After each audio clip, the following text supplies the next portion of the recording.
Carta de São Tiago, capítulo 4, versículos de 1 a 5. Tiago, capítulo 4, versículos de 1 a 5. Donde vêm as lutas e as contendas entre vós? Não vêm elas de vossas paixões que combatem em vossos membros? Cobiçais e não recebeis.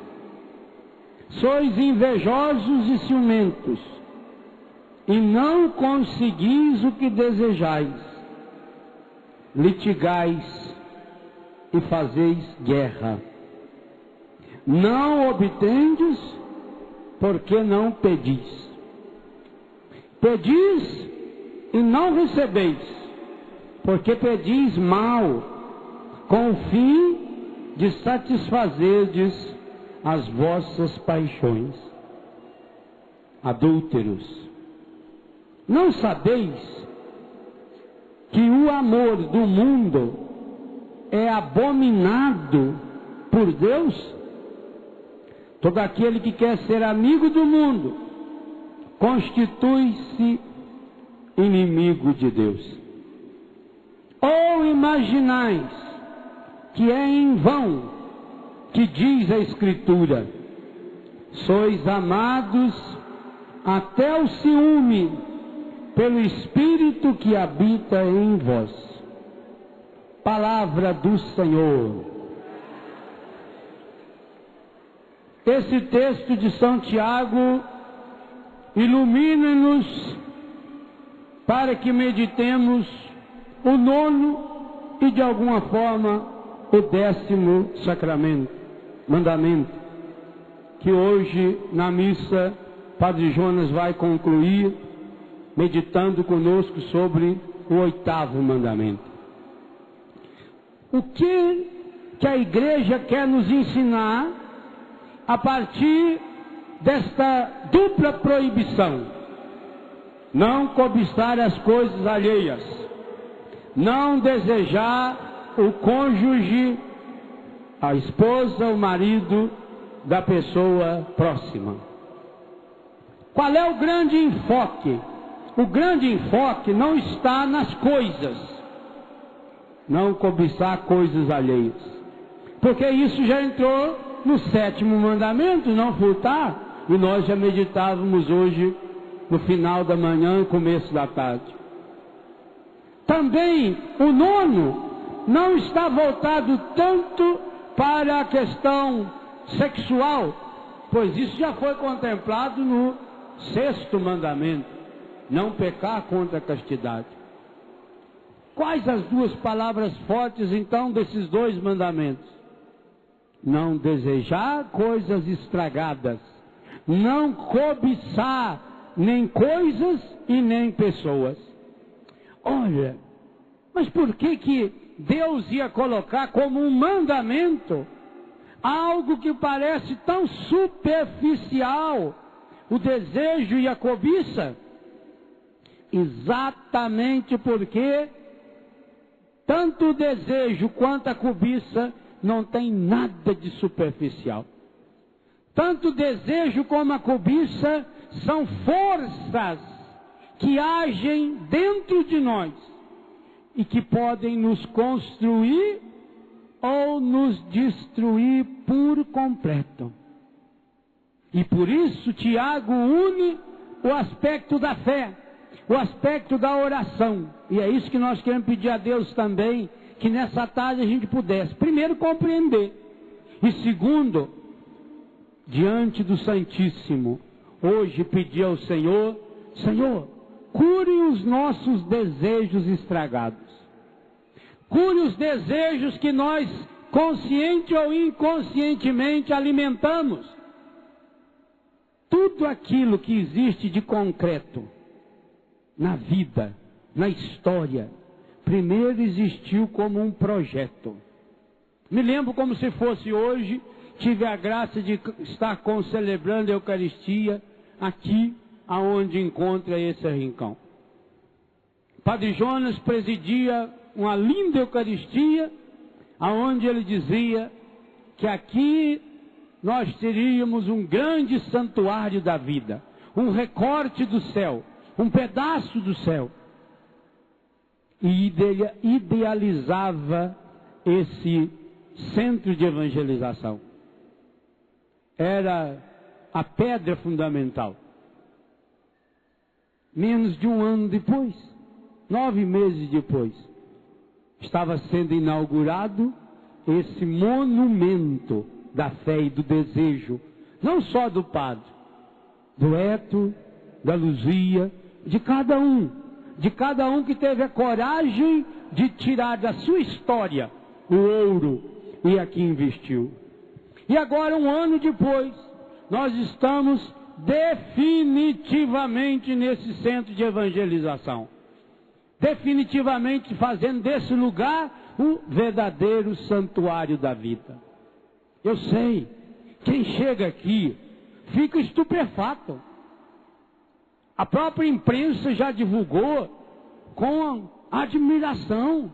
Esse é o maior espaço aberto que a igreja tem no mundo. Não há nenhum outro espaço reservado para evangelização no mundo que tenha a proporção desse centro de evangelização. Eu sei que as pessoas ficam impressionadas, e é para ficar mesmo, maravilha que salta aos nossos olhos. Mas algo tão grande nasceu como um desejo do coração e depois do cérebro. Assim é o esquema de tudo na nossa vida. Primeiro existe como um desejo de alguém. Depois, essa pessoa consegue externalizar esse desejo através de um projeto, através de um desenho. E essa obra passa a existir nesse projeto. Quanto mais parecido for o projeto com aquilo que a pessoa desejou e pensou, melhor, mais eficácia, maior será a qualidade e a beleza do projeto. Depois precisa sair do papel, que é projeto, para ir para a construção. Tijolo por tijolo. Cada pedacinho precisa ser construído. Assim acontece com os nossos sonhos. Mas, meus irmãos, o Espírito Santo inspirou o autor sagrado a colocar esses 2 mandamentos bem grudados para mostrar para nós que também aquilo que não presta, nós gestamos no nosso pensamento e na nossa alma, no nosso coração. Sabe-se hoje que pelo menos 90% de todas as doenças são psicossomáticas. E nós estamos falando de doença grave. Nós estamos falando de câncer. Nós estamos falando de problemas sérios na coluna, no estômago, no intestino, nos ossos, no sangue. 90% de toda doença do sangue são doenças psicossomáticas. O que isso significa? Doenças que foram projetadas pela nossa mente. Olha o que o demônio consegue fazer. Como ele não pode trabalhar com nada que seja real, porque ele é o pai da mentira e da enganação, ele atua em nós através dos pensamentos, principalmente dos pensamentos negativos, dos pensamentos errados. Quantas doenças você já gestou? Porque, pior ainda, além do pensamento, é quando você externaliza esse desejo estragado.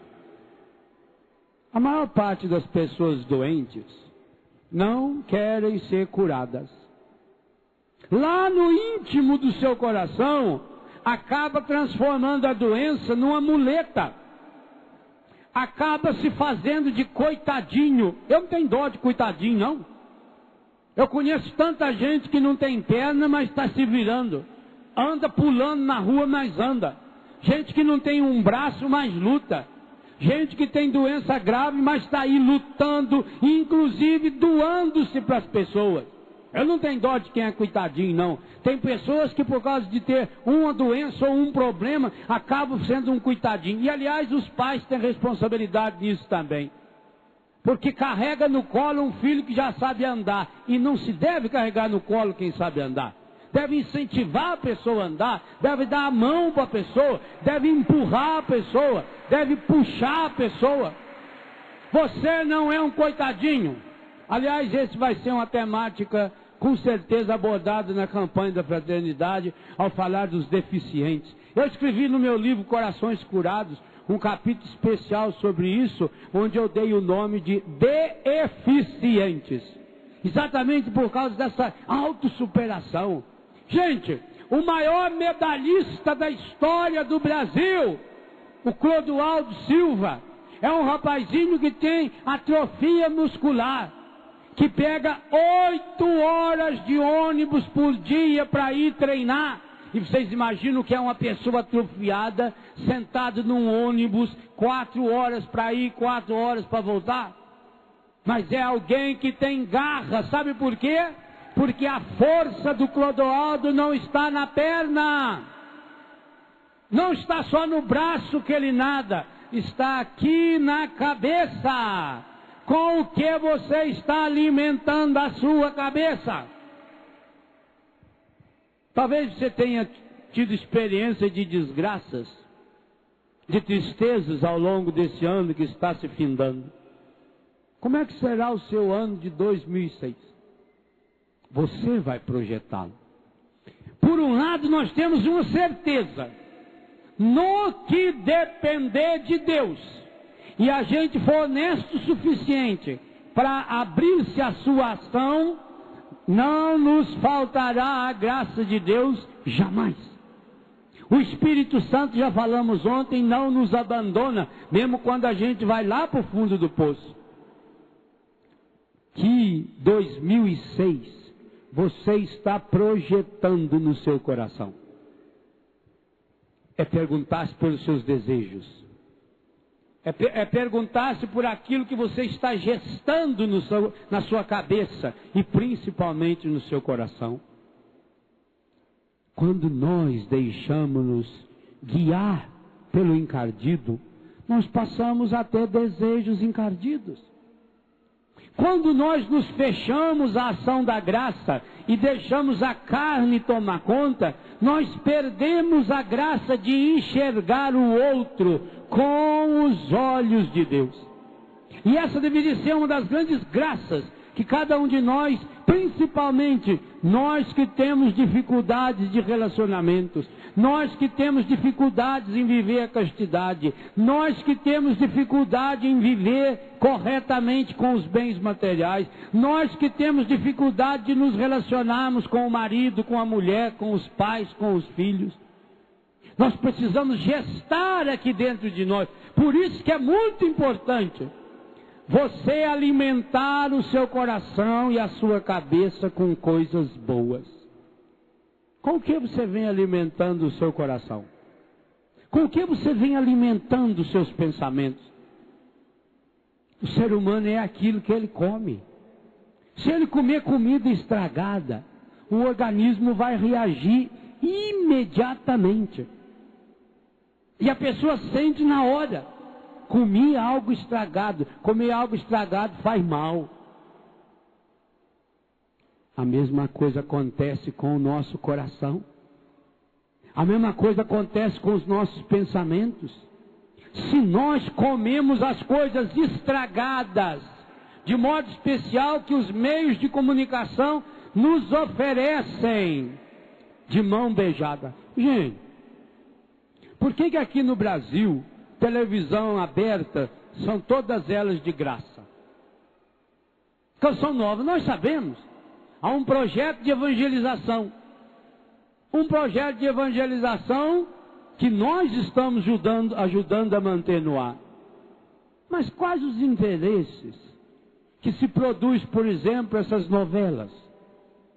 Sabe quanto custa o intervalo comercial de uma novela no horário nobre? 30 segundos. Dá exatamente 2% da campanha Projeto Dai-me Almas desse mês. 30 segundos. 30 segundos no horário nobre custa $232 mil. R$500 mil. Sabe o que é isso? 30 segundos. É quase o triplo do que falta para fechar a campanha. Por que alguém paga tanto? Porque sabe que a influência dos meios de comunicação leva as pessoas a obedecerem. Lá diz, compra essa roupa, a pessoa compra. Faz isso e a pessoa faz. E envolvendo nisso um processo de pornografia contínua e constante. Dificilmente você vê o intervalo de um jornal, por exemplo, na televisão, sem que apareça uma mulher com a bunda de fora. Às 8:30 da noite. As crianças estão tudo na sala. Então a criança acostumada a ver lá aquela propaganda no mar, ou não sei aonde, aquela mulher bonita e maravilhosa. Está certo que aquilo é falsificado pelo computador. Ou falsificado nas lojas que vende peito de borracha e essas outras coisas que tem. Mas é que é falsificado, é. Mas o inconsciente não sabe que é falsificado. Aí aquele moleque vai lá e olha e vê. Por isso que hoje, gente, tem moleque que não respeita nem a mãe. Eu atendi uma vez um rapazinho, tinha uns 12 para 13 anos de idade. Então mandaram a mim, porque ele tinha o complexo de Édipo. Lembra da história do Édipo? Que o rapaz se apaixona na mãe? Esse menino, quando via a mãe, primeira coisa que olhava era nas nádegas da mãe. E ia para o banheiro se masturbar, pensando na mãe. Por quê? Porque foi condicionado. Quando a pessoa... Por que eu não vejo de jeito nenhum revista pornográfica? De jeito nenhum. Não que já não tenha mais controle, que até já passei da idade dos descontroles. Você vai crescendo, vai ficando mais velho, vai amenizando, né? Fica mais como uma saudade do pé. Mas ainda sobra ainda, ainda sobra. Mesmo velho ainda sobra. Então, velharada aí para tomar cuidado. Na Bíblia tem uma velharada danada, meu filho. Aqueles velhos tarados na Suzana, né? Porque você é velho, não. Mas vai amenizando um pouco. Mas a gente não vê exatamente por isso. Porque ao ver, entra pelo aquilo que São João fala, a concupiscência dos olhos, a concupiscência do coração e o domínio, as preocupações, o domínio das coisas mundanas. Os olhos captam, imediatamente vão para o consciente, que é o ver. Do inconsciente desce ao subconsciente e de lá vai para o inconsciente. Entrou no inconsciente, meu irmão, é uma força medonha a nos mover, levar-nos só a pensar mal das pessoas, lutar contra a impureza dos desejos, é alimentar os desejos com a pureza da graça, senão ninguém consegue. Santo Agostinho já dizia isso. Quando eu tenho um desejo, ou eu tenho desejo, ou eu faço ele passar. Todo desejo passa, até o desejo físico. Você tem desejo de comer alguma coisa, come, passou o desejo, está satisfeito. Então, ou você alimenta se é um desejo lícito, ou você corta esse desejo. O desejo passa em 22, 24, 28 segundos no máximo. É aquele momento que vem. É como alguém que está lutando contra o álcool. Deu a vontade de tomar, e às vezes é uma vontade forte, a pessoa fica doida, ela vai para tomar e fala, não vou tomar. Pronto. Em 30 segundos, o desejo ameniza e a pessoa esquece. Claro, tem que mudar o pensamento. Que se ficar pensando no álcool, Mesma coisa o cigarro. Quem sabe você não vai começar 2006, eu espero que sim, sem nunca mais fumar? Quem sabe você não vai jogar a porcaria do seu maço de cigarro hoje, nesse chão de rincão, quando Jesus passar, e ele poder de fato passar também aí no seu coração, onde faz de você um escravo? Você sabe qual é a maior causa que uma pessoa fuma? O desejo estragado, o desejo alimentado. Então Santo Agostinho dizia, quando você alimenta o desejo, ele vira uma necessidade. E nós sabemos aquilo que é necessário, nós não temos nem como lutar contra. Nós vamos alimentando a indústria da pornografia. Eu fico impressionado, abismado, que com tanta evolução da chamada revolução sexual e companhia limitada, as pessoas sejam tão dependentes da pornografia visual. E esse fenômeno está aqui no Brasil, esse fenômeno está em Portugal, esse fenômeno está no Japão, está nos Estados Unidos, está nos grandes países, na França, na Alemanha. A Alemanha é, segundo as estatísticas, o maior produtor europeu, perde para os Estados Unidos, de filmes pornográficos. O aluguel de fitas de DVD hoje, e antes de VHS, número 1 do Brasil, é igualzinho nos Estados Unidos. Filme pornográfico. Como é que uma pessoa que assista um filme pornográfico, e Deus o livre e guarde, casais que leva o filme lá para o seu quarto, casais que para poder se envolver sexualmente, para poder se excitar, além de Viagra e outras coisas, precisa de assistir filme pornográfico. Gente, que nível mais baixo esse casal pode chegar? Pensa, vocês imaginam se essa não é uma das grandes causas de doença para as mulheres? Principalmente as mulheres que tiveram uma educação sexual repressiva, no tabu, como eu abordo no livro citado, Sede Fecundos. Você imagina que o inconsciente capta a verdade. O inconsciente sabe que aquele homem, meu marido, que está ali na minha cama, que recebeu a bênção de Deus para estar ali e transformar aquele lugar num santuário de vida, num lugar sagrado, sabe que ele está excitado, não é comigo, mulher, é com a artista que está lá imaginando na cabeça. Pensa bem os sentimentos que isso... É por isso que tem muitas mulheres que têm ojeriza ao sexo. Por isso que tem muitas mulheres que nunca sentiram prazer sexual. No livro eu trago as estatísticas recentes do grande exército de mulher que não sabe o que é sentir o prazer, que não sabe o que é sentir o orgasmo. Por quê? Porque quando ela vai para o quarto com o seu marido, ela está sendo coisificada.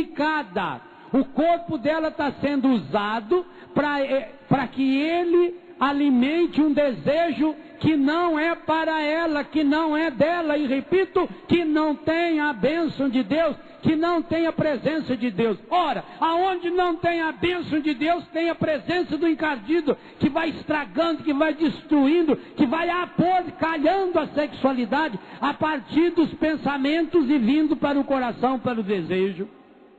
E aí, é claro, a primeira coisa que se perde ao perder a dignidade de um sacramento é perder a dimensão de Deus. A sexta bem-aventurança diz: bem-aventurados os puros de coração, porque verão a Deus. Significa que o impuro de coração não verá a Deus, e além de não ver a Deus, vai ver o demônio, e inclusive começa a ver o demônio um no outro, porque perdeu o respeito, porque perdeu a alegria, porque perdeu a dignidade. Meu Deus do céu, nós somos criados num regime maravilhoso, aonde pai e mãe tinha que ser honrado, porque eram respeitados, porque se respeitavam, porque respeitava a dignidade do outro. Há de um filho que respondesse para uma mãe ou para um pai, porque tinha a dignidade da família. E hoje essa baderna que a gente vê em tantos lugares, Começou aonde? Começou no alimentar desejos pornográficos, alimentar desejos estragados, alimentar desejos aporcalhados, que vai fazendo com que agora eu não consigo mais respeitar a pessoa. A pessoa que perdeu o senso da sua dignidade, como é que essa pessoa vai respeitar a dignidade do outro? É a coisificação do ser humano. O grande pecado da pornografia, que começa, como eu disse, com a pornografia visual. Que pena que eu conheço a história de pais, homens estudados, homens bem-sucedidos na sociedade, que compra revista pornográfica, que compra revista de mulher pelada, de homem pelado, e leva para casa e deixa lá para o filho ver. Assim, sossegado. Uma vez nós éramos seminaristas, fomos para a praia. O padre conseguiu emprestado lá uma casa de um casal amigo deles. Gente de igreja, amigo do padre. Gente que frequentava a comunidade. Ela, inclusive, era ministra de Eucaristia. Entregaram a chave da casa. Quando entramos na sala, no meio da sala tinha um balaio. Dentro desse balaio devia de ter umas 25 revistas de mulher pelada. Família cristã. Família que tinha filho adolescente na sala. E eu pensei, meu Deus do céu, se não tiver nem vergonha de emprestar para os padres. Ou os padres que iam lá costumavam ler aquela revista, ou já chegaram na perda do senso do ridículo. Antigamente, esse antigamente é 20 anos atrás, você chegava numa banca de revistas e não tinha uma revista pornográfica. As revistas eróticas, eu me lembro da primeira vez que eu vi uma revista dessa. Nossa, para mim foi um espetáculo. Aquele molecão bobo. E um vizinho de frente da casa da minha avó me emprestou. Chamava-se Fiesta. E foi uma festa. Me lembro como se fosse hoje a página central da revista. Era uma moça alourada, cheia de sardinha assim na cara, fotografada de lado, então aparecia assim, esse ângulo da perna, e com o braço esquerdo tapando o seio. Essa foi a revista pornográfica que eu vi. E como aquilo deixava a gente pensativo. Era bonito, mas não aparecia nada, nada. Hoje você vê em outdoor, a mulherada pelada, tudo propaganda de tudo. Precisa pôr mulher e também hoje já tem esses homens pelados. Meu Deus do céu. Para fazer propaganda de papel higiênico, não precisa mostrar o vaso sanitário. Para fazer propaganda de certas coisas, não precisa mostrar a mulher naquelas posições ginecológicas. Porque imagino que isso faz na cabeça do adolescente, na cabeça da criança que está formando a sua sexualidade. Que criança não nasce sexuado, não. Criança tem genitais. Mas não tem diferença, não. Para criança é tudo igual. Ela vai formando. A sexualidade forma-se ou deforma-se pela educação, pela religião, pelos meios de comunicação social, pelo diálogo familiar. Forma-se ou deforma-se. Quanta gente deformada hoje. Por quê? Porque vai alimentando com isso, isso vai se tornando natural. Qualquer um chega lá e compra essas revistas mais absurdas do mundo. E os jornais fazem questão de divulgar. Ah, porque a atriz fulana. Ah, porque o cantor ciclano posou pelado na revista e ganhou não sei quantos mil. Aí a pessoa vai lá e fala assim que é por curiosidade. Você devia também tomar um golinho de veneno por curiosidade. Vai ver que em você não vai fazer o efeito. Se você toma o veneno por curiosidade ou por desejo, o efeito vai ser o mesmo. Então a pessoa vai alimentando uma visão estragada e vai perdendo a capacidade da pureza. Aí passa isso para os relacionamentos. Quantos jovens não sabem mais a pureza do namoro. Quantos? É claro, no namoro tinha esse desejo. Na minha época de namorado tinha esse desejo. Na época dos nossos pais tinha esse desejo. Na época dos nossos avós tinha esse desejo. Na época de Adão e Eva tinha esse desejo. Desejo sempre existiu. Mas a gente dominava o desejo. E dominava o desejo por causa dos valores. Sem os valores, ninguém domina desejo nenhum. Domava-se o desejo porque pensava em algo maior, ou pensava-se no matrimônio. E a gente queria que o nosso matrimônio fosse abençoado por Deus. Esse era o sonho. Todo mundo sabe que o sonho de toda menina, mas também de todo rapaz, era se casar na igreja, era receber a bênção de Deus, era poder unir-se. E a gente sabia, por valor, que aprendeu em casa, que aprendeu na catequese. Eu, na verdade, aprendi muito mais na minha casa do que em qualquer outro lugar. E aprendi muito mais pelo silêncio de testemunho do meu pai e da minha mãe, do que por aulas que eles tivessem sentados. Vem cá. Aliás, não me lembro mesmo de o meu pai ou a minha mãe chegar e falar: vem cá, senta aqui que eu vou explicar para você. Não. Era de uma forma natural. A gente vendo o respeito que papai tinha pela mamãe, o respeito de mamãe com o papai, a orientação que eles iam dando, o tipo de roupa que eles faziam para a gente. Por exemplo, lá em casa a gente não andava sem camisa dentro de casa, mesmo os rapazes, porque as meninas precisavam usar uma roupa decente. Inclusive o papai não gostava que a gente ficasse com a camisa aberta, porque esse dedo dentro de casa. A mesa, por exemplo, jamais sentar à mesa sem camisa. Aquilo era um absurdo. Por quê? Porque tinha valores. O valor do corpo, o respeito. O valor sagrado da refeição. O valor sagrado da consciência. A liberdade, a igualdade de homem e mulher. Eu sempre aprendi isso. Homem e mulher são iguais. Lá em casa, a chave da casa ficava numa coluna lá do lado de fora. Cada um chegava, tanto os meninos como as meninas. Ela abria e entrava.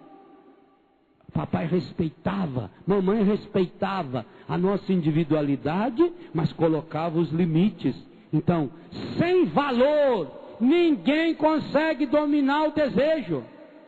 E o valor dos valores, qual é? A fé. Por isso Tiago diz: vocês pedem e não conseguem, porque falta para vocês a obediência à palavra, a submissão a Deus. E essa palavra que São Tiago diz aí é muito forte. Diz que Deus tem ciúme de você. Deus tem ciúme de mim. Deus tem ciúme do Espírito Santo que Ele botou em nós. Por isso nós não podemos prostituir os nossos pensamentos, prostituir as nossas emoções, prostituir os nossos desejos. Mais do que isso, pela força da fé, aqui vem a importância da cura interior. Pela força da fé, nós deixamos o Espírito Santo descer à raiz do adultério. Qual é a raiz do adultério segundo a Bíblia? Enquanto eu bebo água, penso. Qual é a raiz dos assassinatos segundo a Bíblia? Qual é a raiz das brigas, das contendas? Corações feridos e estragados pela consequência do pecado. Jesus disse isso, tanto em Mateus como em Marcos. É do coração que brota os falsos desejos, o adultério, a pornografia, a violência. Ora, meus irmãos, a ciência diz que quando um trauma inconsciente se instala, ou quando um trauma se instala no nosso inconsciente, a ciência não tem absolutamente nada para fazer. Freud descobriu e deu nome ao inconsciente, mas não descobriu ainda como atingir o inconsciente. Como fazer uma abordagem direta? Doutora Renata, em Belo Horizonte, fez essa experiência. O único jeito de atingir o inconsciente e mudar o inconsciente chama-se cura interior. O único jeito de vencer, portanto, os desejos estragados é através da prática do exercício da oração de cura interior.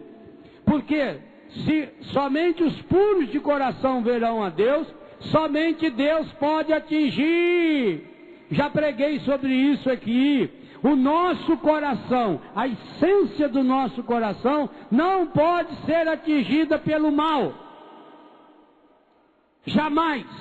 Nem que você livremente delibere para isso. Você não tem a liberdade para abrir o íntimo, o sacrário inviolável, diz a Gaudium et Spes, documento do Vaticano II, e que está no Catecismo. O demônio não tem poder sobre o nosso coração, o íntimo do nosso coração.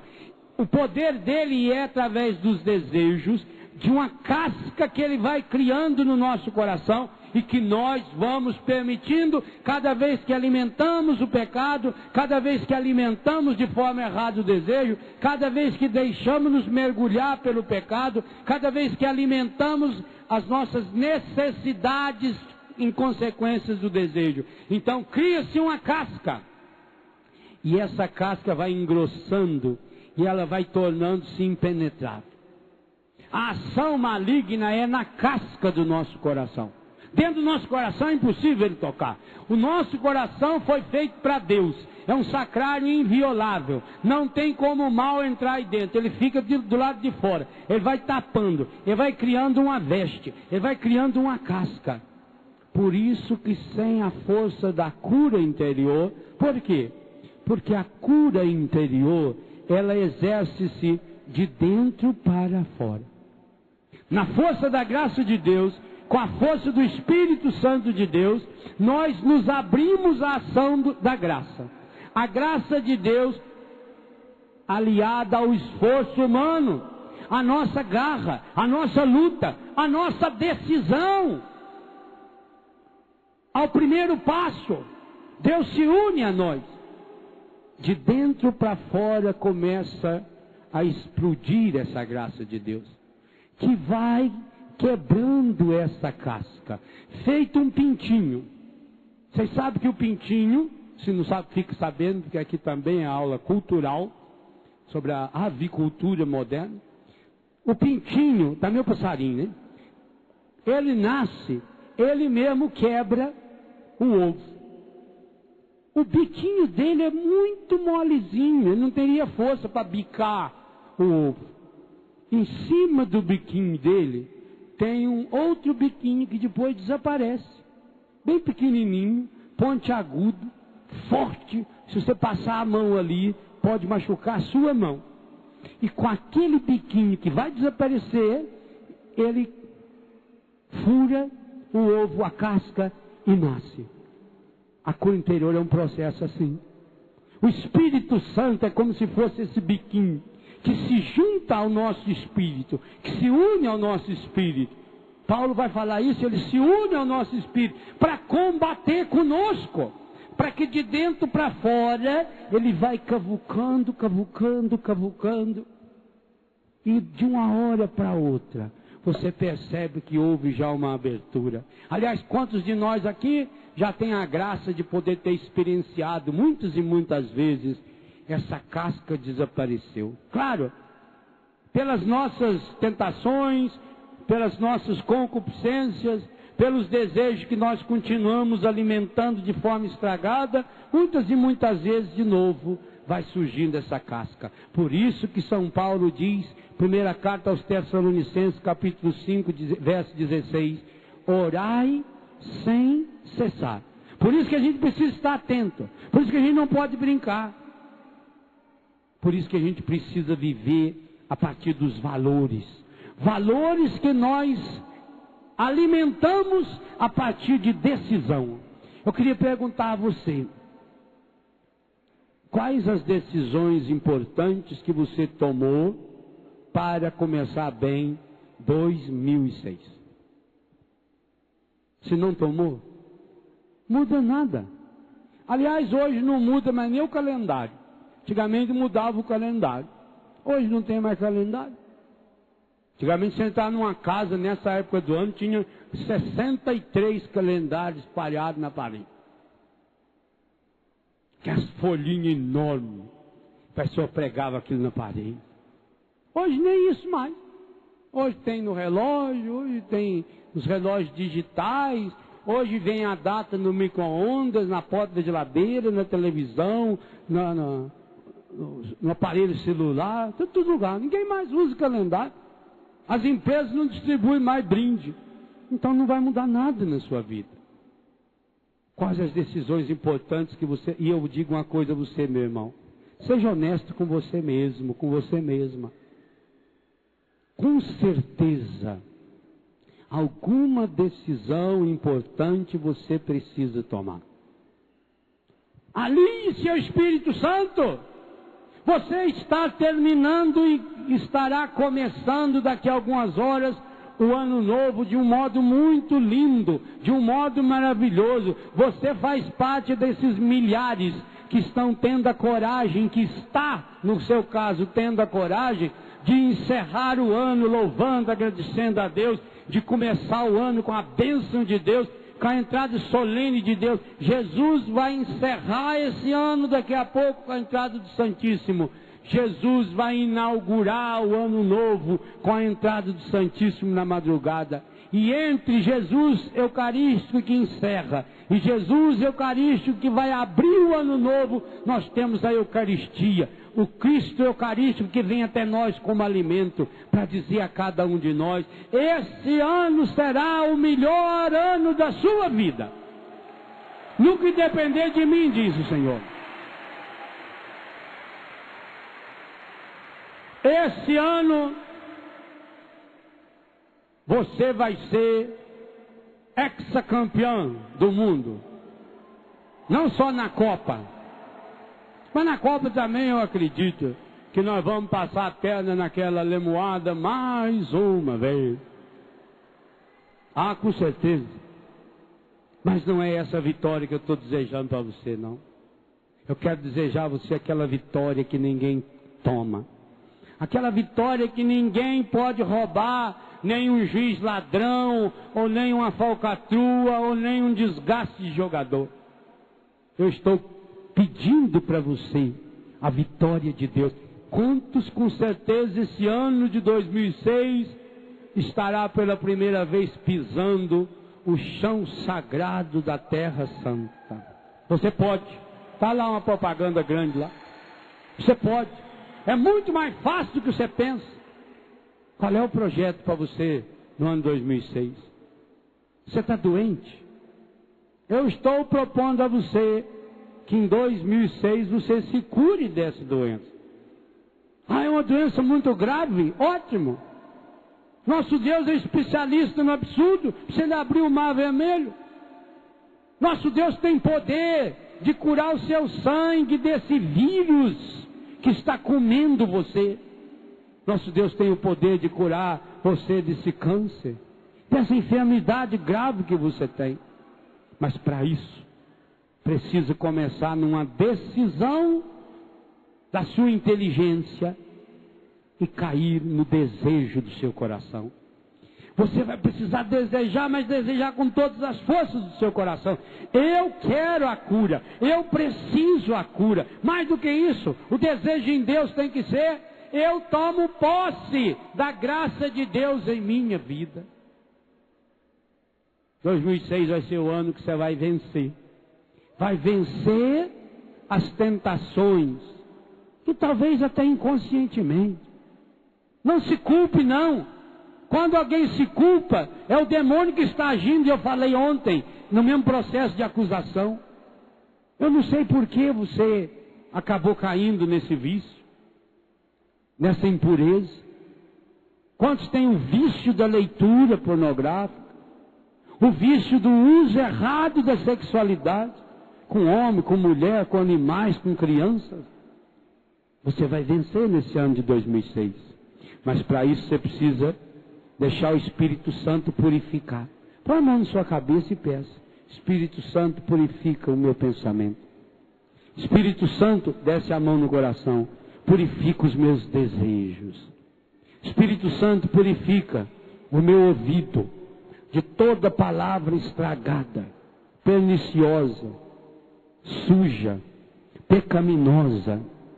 Espírito Santo, cura lá no íntimo do meu coração as sujeiras que eu deixei que aí se estabelecessem em consequência dos meus desejos alimentados de modo estragado.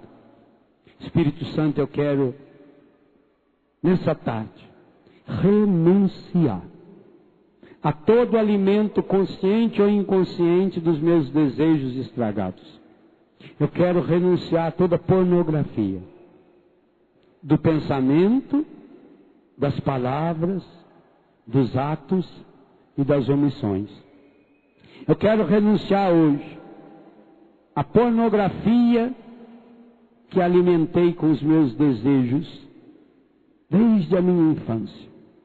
Eu renuncio toda impureza do meu pensamento e do meu desejo, que veio como consequência de experiências que eu tive na minha infância.